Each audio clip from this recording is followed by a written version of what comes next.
Bienvenidos a una nueva live talk de Cosmocaixa.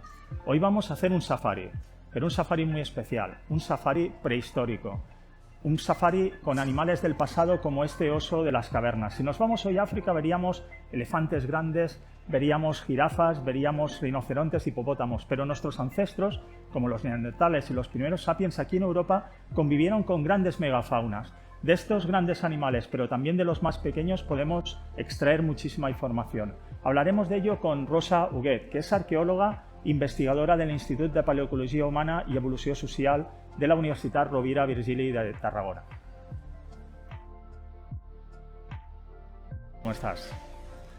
Muy bien, pues bienvenida a una Cosmocaixa Live Talk organizada precisamente por Cosmocaixa y la Asociación Catalana de Comunicación Científica.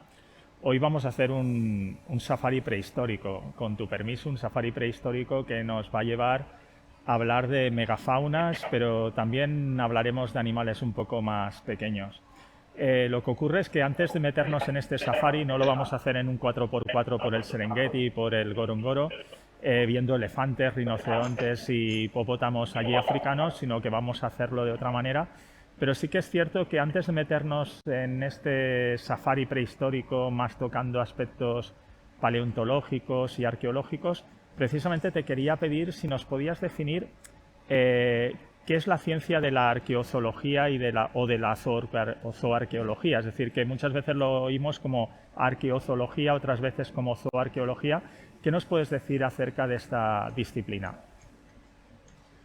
Bueno, la zooarqueología, que es como me gusta definirla a mí, como me defino yo como zooarqueóloga, el objetivo que tiene es el estudiar los fósiles de huesos y dientes, fósiles principalmente de fauna, aunque también fósiles humanos, que encontramos en yacimientos arqueológicos, con el fin de poder ver la relación que existe entre esos restos óseos que encontramos y los homínidos que habitaron en ese momento esos yacimientos. Esa disciplina viene desde la arqueología, desde la historia y la arqueología, desde la prehistoria, la arqueología, y el objetivo principal es intentar ver la relación entre los homínidos que vivieron en un sitio y esas faunas que encontramos en esos yacimientos. A partir de ahí podemos ver pues cuáles eran los animales que consumían esos homínidos, cómo los captaban, cómo los procesaban. Entonces el objetivo de la zooarqueología es este. Muy bien, pues de esta manera ya nos queda más claro que arqueozoología entonces sería como un sinónimo de zooarqueología, podríamos decirlo, pero Bueno, en la dime, dime. definición, al final sí, pero en la definición que se hizo en su momento de arqueozoología tenía una línea un poco más próxima a la paleontología, un poco más para, digamos, de identificación del animal y menos interacción o menos búsqueda del comportamiento de esos homínidos. Y es por eso que, bueno, la línea quizás cogida por Liman, en la que describe más como zooarqueología, pues es un poco en la que yo me veo más reflejada. Pues estamos de acuerdo. Entonces vamos a hablar con una zooarqueóloga de primer nivel y hay una disciplina que a mí me encanta específicamente, que es la tafonomía. Y esta disciplina realmente, que es una disciplina que nos viene de nuestros campos de estudio, de la evolución humana, etcétera, pero resulta que de alguna manera se le han apropiado un poco las series de televisión, ¿no? Como CSI, Bones, etcétera. Es decir, ¿en qué consiste la tafonomía y qué puntos de conexión podrían haber precisamente pues, entre estas series de televisión y lo que es la tafonomía en sí?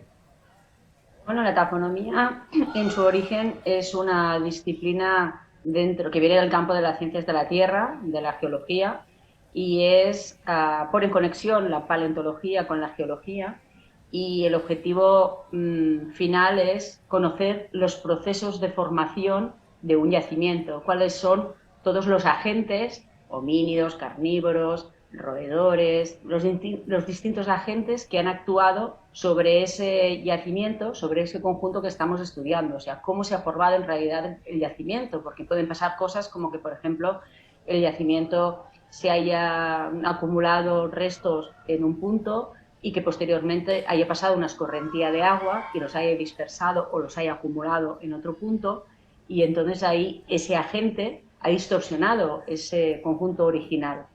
Y esas marcas que van dejando los distintos agentes, el agua, por ejemplo, cuando ha arrastrado ha dejado los huesos pulidos y redondeados, los homínidos cuando han actuado han dejado unas marcas de los cuchillos encima de los huesos, todos esos agentes que han actuado dejan su marca encima del fósil.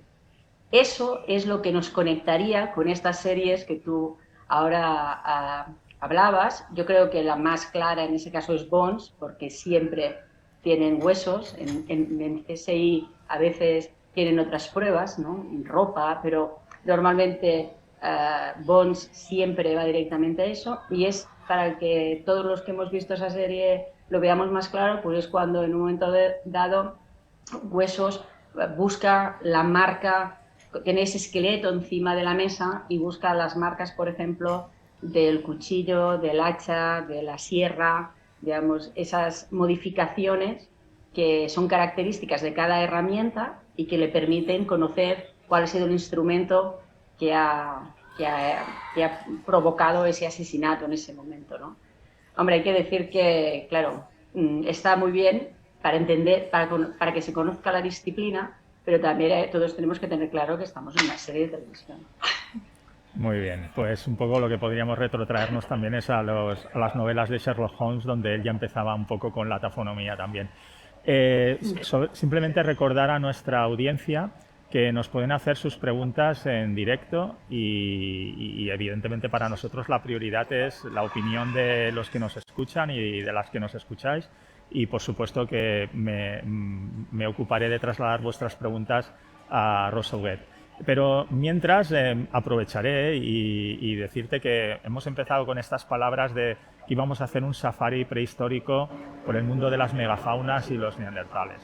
Pero casi es obligado que antes empecemos por una pregunta, que es el hecho de que si nos vamos a los primeros momentos de la evolución humana, cuando nosotros éramos homininos de escasa talla corporal, ¿no? Donde no solo la famosa Lucy podía tener 1 metro de altura, sino incluso posteriormente los Homo habilis tampoco eran tan altos, ¿no? Pero curiosamente en lugares como el Dubai Gorge, etcétera, y otros lugares de África hemos encontrado yacimientos donde aparecen faunas gigantescas, es decir, tenemos unos homínidos o homininos muy pequeños, pero en cambio tenemos pues unas jirafas enormes, unos antílopes brutalmente grandes, muchas especies, por ejemplo, de carnívoros. ¿Por qué estas megafaunas tan grandes en esos periodos de nuestros primeros pasos por los bosques y sabanas africanas? ¿Por qué ese pequeño tamaño nuestro y ese gran tamaño de las faunas que nos rodeaban? Bueno, las faunas que nos rodeaban, aquí hay dos elementos yo creo importantes. Las faunas que nos rodeaban, principalmente estas que tú expones, son faunas que les favoreció muchísimo lo que fueron el cambio climático que hubo alrededor de los 2,5 millones, 2,5, en el cual la parte boscosa se redujo y lo que fueron la sabana se abrió muchísimo, con unas grandes llanuras en las cuales se potenció muchísimo todos estos taxones, todas esas especies. Entonces, ante un equilibrio de predación y ante una muy buena adaptación a ese ecosistema que se les abría, pues todas estas faunas se vienen potenciadas. Por otro lado, claro, ese primer homínido que aparece es un homínido que viene, digamos, descendiente, por decirlo así, de ese Australopithecus también muy pequeño, que es un homínido que hasta hace relativamente poco en ese momento, pues su dieta principal no es la carne, sino que, aunque consume carne, porque los Australopithecus también consumían carne, como ahora muchos primates, no es una dieta principal. De hecho, ese fue uno de los grandes éxitos de Homo en su supervivencia posterior, en cambio, cosas que no le pasó ni a Australopithecus ni a Paranthropus. sino que Homo, esa dieta que fue ampliando en la carne, le fue favoreciendo y fue cuando fue creciendo y cogiendo talla, a la par que también fue creciendo ese cerebro. Pero en realidad yo creo que esa megafauna, esa potenciación de la fauna son digamos, ese hábitat que se les abrió y que les potenció mucho. Esto, aunque la talla ya no es la misma, pero hoy en día si vamos a África también vemos esas grandes llanuras en las que realmente continúa habiendo unas faunas grandes como rinocerontes, hipopótamos, jirafas, porque continúa habiendo, digamos, unos hábitats que mientras nosotros no nos los acabemos de cargar, pues todavía les podrán potenciar. Pues esperemos que estos grandes animales y también los más pequeños, de los cuales hablaremos más tarde, también tengan esta capacidad de supervivencia y que no acabemos nosotros con ellos. Mira, como me iba a trasladar a otra pregunta, pero me iba a ir hacia los neandertales, ha aparecido una pregunta del público, de nuestra audiencia. Perapoc nos pregunta mira, pues así podríamos hablar quizás de un momento que estaremos antes de los neandertales, ¿no? Bueno, poquito antes de los neandertales casi. Y es porque me pregunta, antes fuera de micro hablábamos tú y yo de que estás a punto de irte hacia las excavaciones de Atapuerca, la nueva campaña, y me pregunta, ¿alguna rareza en la taxonomía de Atapuerca? Me preguntan. Supongo, alguna curiosidad. Supongo que deben de haber miles y millones, bueno, supongo no, seguro, porque las conocemos, pero supongo que si puedes destacar alguna, así antes de pasar Hombre, para neandertales. yo, yo supongo que la rareza, supongo que la parte más espectacular por todas las connotaciones de comportamiento, hasta incluso de morbo en ocasiones, que ha generado ha sido la identificación del canibalismo en el nivel 6 de la grandolina. O sea que nos La vamos a las taxonomía. series de Bones y de CSI ya casi. Bueno, nosotros, claro, a mí me ha preguntado algo, yo no sé cuál ha sido la palabra, pero creo que ha sido espectacular, no sé cuál ha sido la palabra, ¿no? Claro, a Rareza, sí. nosotros, rareza, claro, rareza porque en ese caso por inesperado. No era, o sea, en el análisis de esos materiales no se esperaba encontrar eso y entonces por esa rareza. Luego hay varias rarezas que son las que trabajamos día a día, que nos permiten conocer los comportamientos de los homínidos. Por ejemplo, gracias a la taxonomía, pues en el nivel 10 de la grandolina se ha identificado una caza en masa de bisontes. En el yacimiento de Sena Elefante se están analizando la taxonomía de las aves, que en Elefante hay muchas aves acumuladas, en diferencia de otros yacimientos de Atapuerca, y estamos analizando cuáles son los agentes que han acumulado esas aves y por qué hay tantas aves, cosa que no pasa en otras de las cuevas. Vamos viendo las problemáticas distintas, pero supongo que como rareza, como titular, pues el canibalismo de nivel 6 de la grandolina por inesperado, por antiguo, porque en el yacimiento del Mirador, que es más reciente, también se ha identificado, digamos, un canibalismo, pero sin duda, claro, el más raro es el del nivel 6 de la grandolina. Muchas gracias, Rosa. Aprovecho para decir que María Isabel Rosselló nos pregunta cómo se pronuncia tafonomía. Precisamente, pues, tafonomía, es decir, que tafos viene de tafos, tafonomía.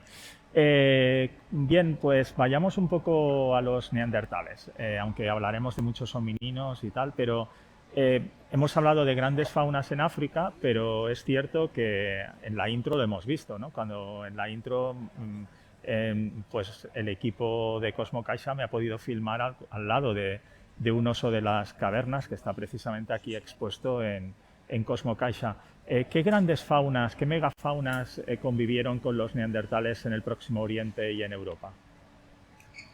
Bueno, en Europa las grandes faunas que encontramos se pueden dividir, porque yo creo que cuando hablamos del mundo neandertal tenemos que tener en cuenta, y eso yo creo que es bueno que lo pongamos como en contexto, que estamos hablando de una cronología muy larga.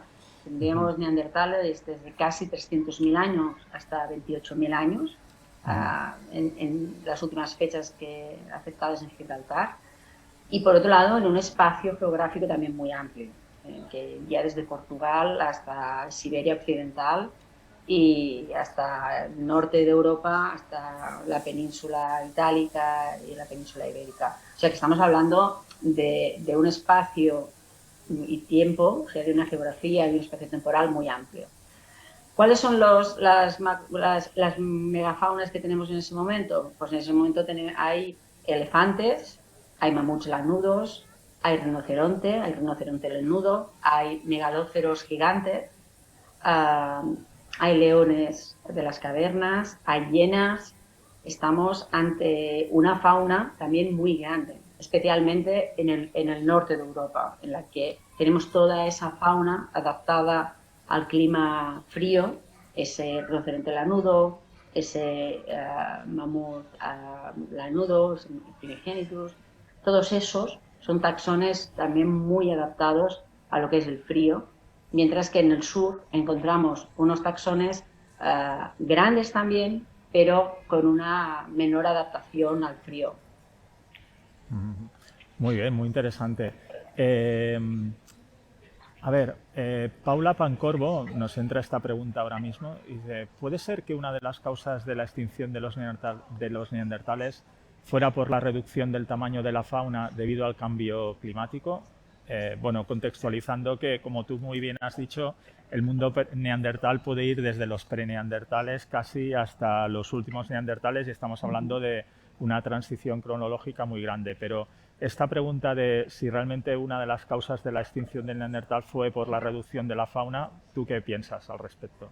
Yo creo que no. Hay que tener en cuenta que la reducción de la fauna, por ejemplo, estos últimos taxones que hemos hablado ahora, del rinoceronte lanudo, el mamut lanudo, a los últimos estudios que se han hecho de estos animales nos están diciendo, o sea, por el ADN que le han hecho, nos están diciendo que esos animales sobrevivieron hasta alrededor de los 10.000 años. O sea, tenemos rinocerontes lanudos hasta hace 10.000 años. Eso es un hecho que se creía que no era así, que se habían extinguido alrededor de los 30.000, cuando Sapiens había entrado, cuando había habido mucha presión demográfica, cuando todavía no había ocupación en Siberia, pero ahora ya sabemos que en Siberia había ocupación en esa cronología y sabemos también que esos animales llegaron hasta hace apenas 10.000 años. No, yo no creo que la extinción de los neandertales sea por la desaparición de faunas grandes, porque no desaparecieron esas faunas grandes, o no desaparecieron todas.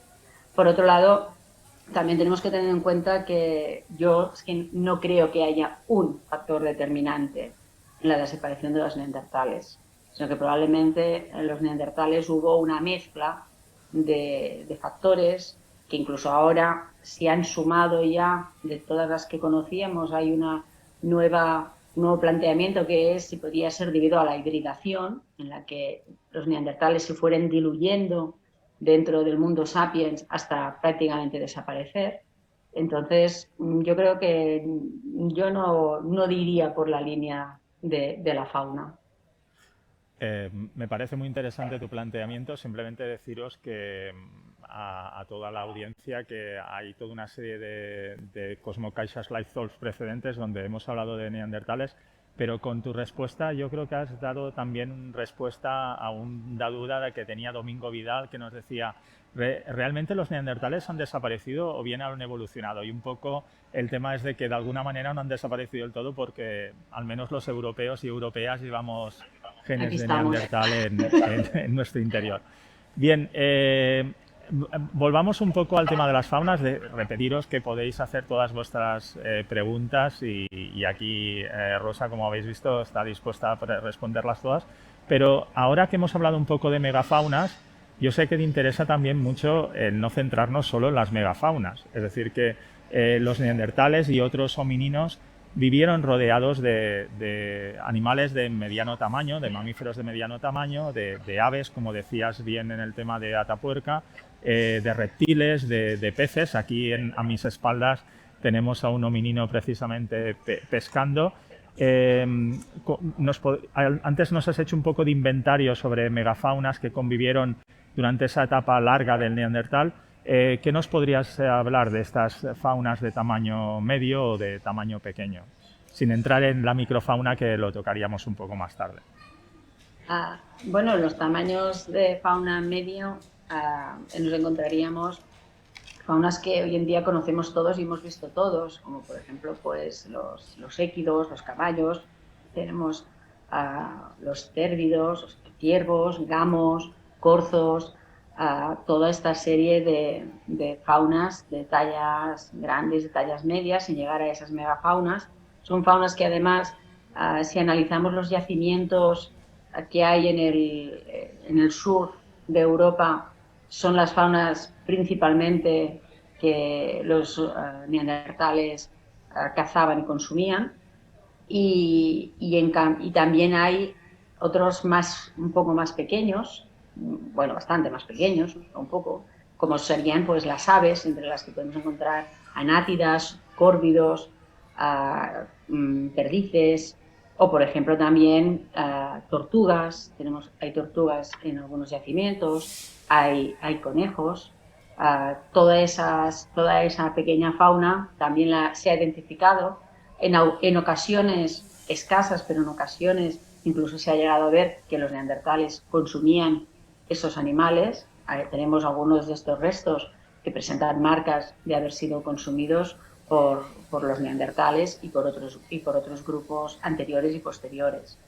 En relación a lo que son ya peces y reptiles, bueno, lo que encontramos, la mayoría de peces normalmente que encontramos en los yacimientos acostumbran a ser tipo salmónidos, que algunas veces se han introducido ya sea por los homininos o ya sea por otros predadores que han hecho un impasse, una parada en el yacimiento, y ese pez o esos restos se han introducido en el conjunto fósil, pero no son acumulados por los homínidos. Hay que tener en cuenta que siempre los neandertales y cualquier homínido siempre cerca tienen un punto de agua, normalmente un punto de agua corriente, un río, algo que les permite abastecerse rápido de agua, y entonces eso también hace que algunos predadores, por ejemplo, pongamos algunas aves que consumen peces, pues puedan reposar en puntos cercanos, y una vez consumido el pez que hayan obtenido, pues los restos entren dentro del yacimiento y se mezclen con cosas que han dejado los homininos.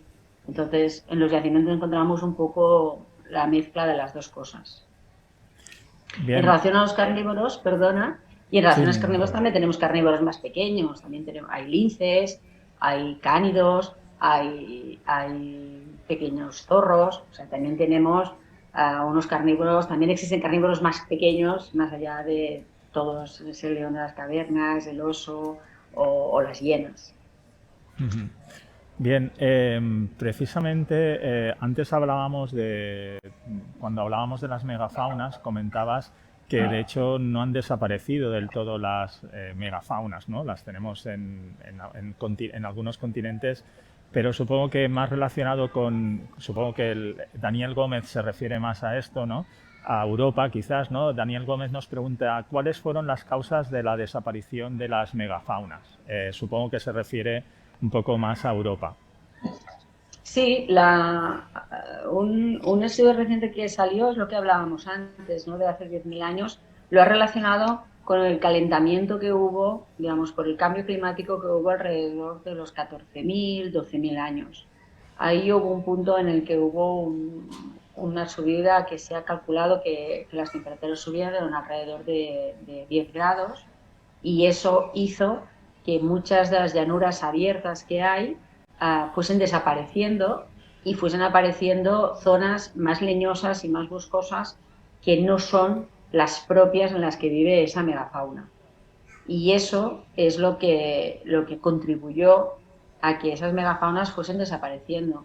Hay que tener en cuenta que más allá también de la presión que puede haber hecho Sapiens en todas esas faunas, las faunas, cuando hablamos tanto de los homininos como de las faunas en general, tenemos que tener en cuenta que los seres vivos vivimos en un ecosistema concreto y ocupamos un hábitat muy concreto. Cuando ese nicho ecológico en el que nosotros vivimos cómodamente, ya seamos un oso, un hominino o un pez, se nos altera, se nos cambia, todos esos equilibrios van cambiando. Y ahí solo hay dos puntos. Uno es, o hay algún aspecto en nuestra adaptación, o sea, algún aspecto en nuestra conducta y en nuestra biología que nos ayude a adaptarnos al nuevo cambio, o sea, al cambio que hemos hecho, a la nueva situación, o desaparecemos. Y en ese caso, lo que se está viendo ahora en estos últimos estudios es que ese calentamiento es el que ha contribuido también de una forma importante a la separación de las megafaunas, tanto las del norte, porque en el norte eso se convierte en que desaparecen esas llanuras, pero también en las zonas del sur, cuando la temperatura sube, también lo que pasa es que en el sur, cuando las temperaturas suben, no hay no hay deshielo, por decirlo así, pero aumenta la humedad. Y esa humedad también lo que hace es que también la vegetación crezca y los espacios abiertos también van desapareciendo. Las faunas se van reduciendo y tienen espacios más pequeños en que convivir y eso hace que, claro, a medida que te van, digamos, apretando, por decirlo de alguna manera, pues vas desapareciendo o vas teniendo pocos espacios en los cuales tú puedes ir desarrollando o te haces más pequeñito, cosa que pasa en las faunas insulares, que son más de talla más pequeña, y entonces te adaptas a eso, tienes ahí ese proceso de adaptación, o acabas desapareciendo. Pues muchas gracias por tu respuesta. Precisamente mientras estabas comentándonos este tema de la extinción de las megafaunas debido a más aspectos de tipo, podríamos decir, en este caso climático, ecológico, nos pregunta David Perpiñán, supongo en relación un poco que ya sabemos que hubo lugares como América o, por ejemplo, en zonas de Oceanía que algunas megafaunas las extinguió la llegada del ser humano, la presencia del ser humano, ¿no? Y él nos pregunta si fueron los homínidos, en este caso él nos habla de homínidos, después hablaremos de esto de entre homininos y homínidos porque nos lo preguntan varias personas, ¿no? Que como se utilizan a veces los dos términos, pero estamos utilizando tú y yo más el término hominino, supongo que ahí está generando esta pregunta entre la audiencia, pero nos dice si fueron los homínidos los causantes de la extinción de elefantes y mamuts en la península ibérica.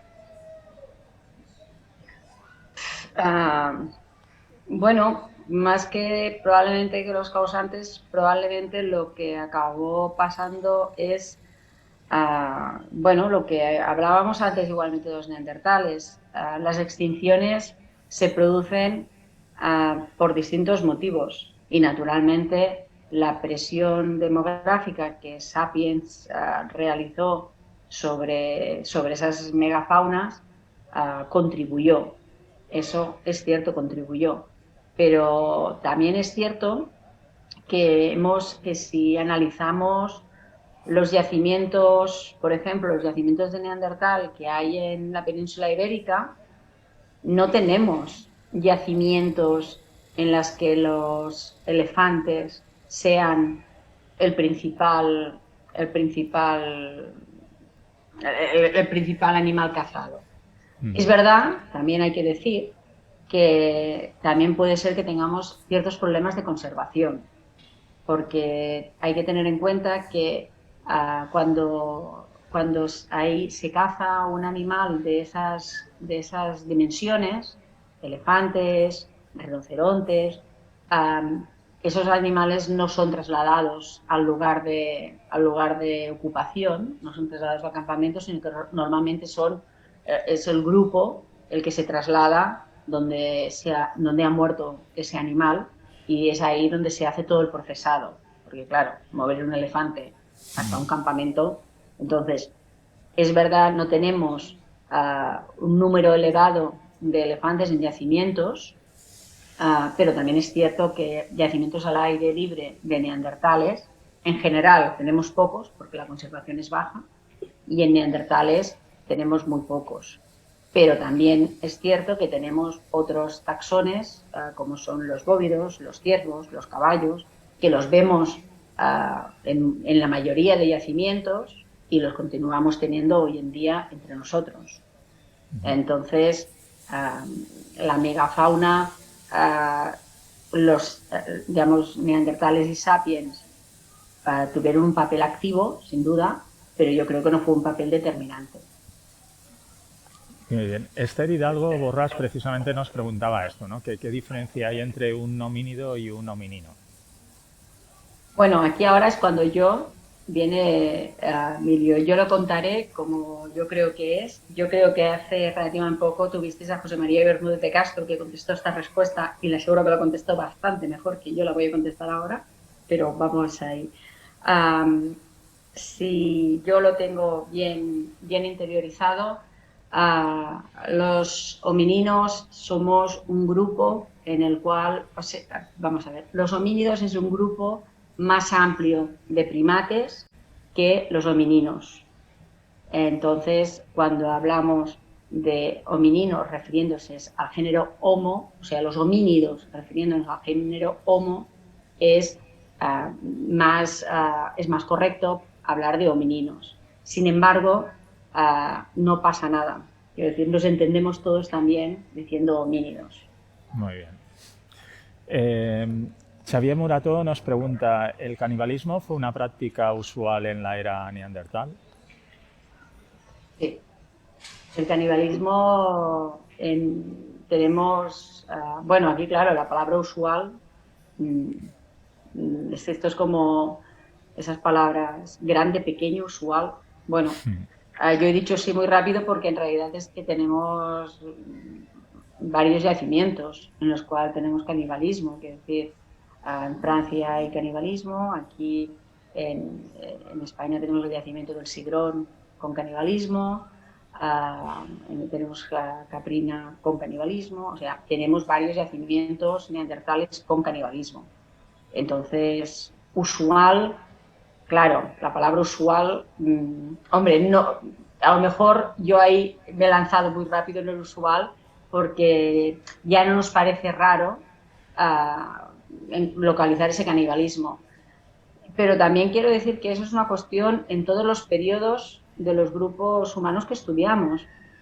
De hecho, ese fue un punto de inflexión muy importante en lo que fue el estudio de los restos del nivel 6 de la Grandolina, en lo que han sido todos los estudios de canibalismo que se han ido haciendo de ese conjunto, porque hasta ese momento el canibalismo no existía, o sea, no había canibalismo en la prehistoria. Era como una especie de tabú en la que eso era un poco y a la que eso se normalizó, por decirlo un poco, ¿no? En el que se dijo, efectivamente, esto es así, luego ya veremos cuáles son los motivos que lo generan, pero estas marcas de corte están aquí, estos mordiscos humanos están aquí, ese procesado es como el que tienes cualquier otro animal. Empezaron a aparecer yacimientos en los que se analizaban los huesos humanos y aparecían marcas de corte y aparecían toda una serie de modificaciones que en muchas ocasiones se han relacionado con el canibalismo. Entonces, bueno, los yacimientos con canibalismo han aparecido en cronologías a lo largo de toda la evolución humana. Joan Font volvemos al tema de las megafaunas. Dice, en un contexto global, la megafauna euroasiática y americana siguen un patrón similar. No puedo decir la última parte de la pregunta porque la tengo cortada, pero yo creo que se podría entender, ¿no? Que si la megafauna euroasiática y americana siguen un patrón similar. Pues mira, ahí lo siento, pero ahí no te puedo ayudar. Quiero decir, la megafauna americana conozco muy poco, la megafauna americana, la verdad. Porque además es una megafauna totalmente, completamente distinta a la europea, pero completamente. O sea, tenemos mucha más relación, es mucho más próxima la megafauna que tenemos en África y la europea, la que hubo en Europa, que la que hay en América. Yo, a todas esas personas que no conozcan esa megafauna, les invito a que busquen un libro, a ser posible con ilustraciones de esa megafauna, y verán animales realmente, vaya, que parecen inventados, por decirlo de alguna manera, Sí, ¿no? Tan distintos a los que nosotros estamos acostumbrados. Lo siento, sí. Joan, pero no te puedo contestar. No conozco la megafauna americana. Sí, de hecho, realmente comentaros que en el Museo de la Evolución Humana de Burgos hay unos paneles inmensos con dibujos de megafaunas asiáticas, europeas, americanas, y ahí veréis precisamente lo que dice, pues en este caso Rosa, que parecen animales salidos de otro mundo. Hay unas preguntas que nos quedan, porque nos quedan ya pocos minutos, pero por ejemplo, Sonia García Nuño nos pregunta sobre si la extinción de los neandertales fue directamente relacionada por Homo sapiens, y decir que antes ya hablábamos de este tema y que has comentado que hay muchos factores en la extinción de los neandertales, no un único factor. Y después comentaros que a César Jiménez nos pregunta sobre si podemos hacer una descripción del paisaje dominante en la península ibérica hace unos 250.000 años, pero antes ya nos has descrito también megafaunas, faunas de menor tamaño. Entonces yo lo que sí que querría, porque ya os digo que vamos muy mal de tiempo, de que no hemos hablado de una fauna que es la microfauna. Y esa microfauna que a veces hay que estudiar ahí pues con las lupas binoculares o incluso a veces con microscopías electrónicas y tal, pero sí que es cierto que, ¿verdad que la microfauna nos da una información más allá de los taxones de animales que hubo en esa época? Pues marcajes de clima, marcajes de datación. ¿Por qué es tan importante el cribar bien los sedimentos en una excavación y ver tanta gente ahí, no solo conservando grandes bifaces o grandes astas de animales, ¿no?, sino que es lo que va buscando casi todo el excavador, que busca el fetiche de la pieza, sino que a veces le damos mucha más importancia a los simples sedimentos, ¿no?, que de simples no tienen nada? Sí, la microfauna tiene tres puntos importantísimos. Bueno, primero decir, para aquellas personas que no sepan muy bien de qué hablamos cuando decimos microfauna, estamos hablando de faunas, por ejemplo, pequeños roedores, pequeños topillos, pequeños ratones de campo, incluso anfibios, o sea, pequeños insectívoros, como musarañas. Todos esos animales que mueren en los yacimientos tienen unos esqueletos muy pequeñitos, y que nosotros cuando estamos excavando no los vemos en la excavación. La mayoría de veces no los percibimos. Entonces ese sedimento los guardamos en unos sacos, y luego los compañeros que estudian la microfauna lavan esos sacos y se dedican luego a triar y a buscar esos restos, hacen como otra excavación, ¿no? Y la importancia de esa microfauna, ¿por qué es tan importante para nosotros y para el estudio de evolución humana? Tiene tres factores. Por un lado, son elementos biocronológicos importantes. Eso quiere decir que esos pequeños mamíferos cambian a la mínima que hay un cambio climático, son muy sensibles porque, como decíamos antes, su hábitat, su nicho ecológico donde viven se altera, y esa pequeña alteración hace que ellos también cambien muy rápidamente. Y ese cambio es lo que se estudia y es lo que nos puede decir la presencia o ausencia de cierta microfauna. Nos ayuda a, por decirlo así, a datar a lo que conocemos como biocronología, a saber más o menos en qué cronología estamos. Porque tenemos relacionado, naturalmente, porque tenemos yacimientos en los que relacionamos que la presencia de, por ejemplo, un ratoncito en concreto, un ratón de campo en concreto, es 1.000.000 de años. Y desaparece hace 600.000. Si nosotros lo encontramos, ese ratón, en una excavación, sabemos que estamos en esa cronología de como mínimo 600.000. Eso nos pasó en uno concreto, fue Mimomis sabini. Mimomis sabini es un ratón acuático que desaparece en 600.000 años. Los yacimientos posteriores a 600.000 años no tienen Mimomis sabini. Si en un yacimiento nosotros encontramos Mimomis sabini, sabemos que nuestra cronología es anterior a eso.